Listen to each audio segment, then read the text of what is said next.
దానివల్ల మాకు ఎక్కువ బర్డెన్ అయిపోతుందని చెప్పి రిపీటెడ్గా నెంబర్ ఆఫ్ లెటర్స్ రాస్తుంది. అయినా కూడా ఈ ప్రభుత్వం ఎంత కూడా వాళ్ళలో చలనం లేదు. రీసెంట్గా మనం చూసాము, ఒకసారి డిస్ప్లే చేయమా. ఈ లెటరు రేపటి నుండి వైద్య సేవలు బంద్ అని చెప్పి నెట్వర్క్ హాస్పిటల్స్ లెటర్ రాశాయి.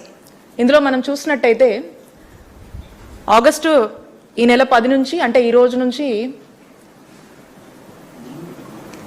పూర్తిగా కూడా ఈ నెల 10 నుంచి అని చెప్పేసి వైద్య సేవలు నిలిపివేస్తున్నాం అని చెప్పేసి వీళ్ళంతా కూడా ఈ లెటర్ ఇవ్వడం జరిగింది. అయితే మనం చూస్తూ ఉన్నాము,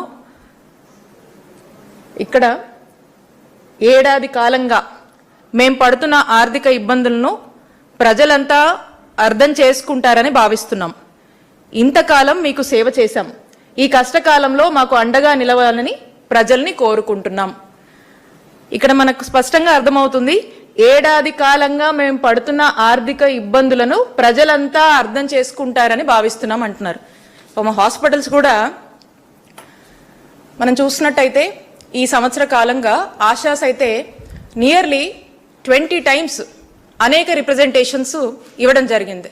ఏమని, మేము నడపలేకపోతున్నాము, మాకు చాలా ఇబ్బందిగా ఉంది, ఈ ప్రజలు వస్తే ఏదైనా అనారోగ్య పరిస్థితులు వస్తే మేము చూడలేకపోతున్నాం, ఎందుకంటే మాకు భారం అయిపోతుంది అని చెప్పి వాళ్ళు పదే పదే చెప్తూ నంబర్ ఆఫ్ లెటర్స్ రాసి రిపీటెడ్గా కూడా ఈ గవర్నమెంట్ని అలారం చేస్తూనే ఉన్నా కూడా ఈ ప్రభుత్వం ఏమాత్రం కూడా వాళ్ళతో చర్చిద్దామా, వాళ్ళతో ఏదైనా సంప్రదింపులు చేద్దామా అని కనీస చర్చలు కూడా చేయకుండా, ఒకవేళ చేసినా కూడా ఏదో మాటలు చెప్పి పంపించి, అప్పటి వరకు మాటలు చెప్పి మళ్ళీ తిరిగి వీళ్ళు వచ్చి వీళ్ళ పని వీళ్ళు చేసుకుంటుంటే వాళ్ళకు కనీసం వాళ్ళు చెప్పినటువంటి మాటల మీద కూడా నిలబడకుండా పూర్తిగా గాలికి వదిలేసినటువంటి వైనం మనం చూస్తూ ఉన్నాము.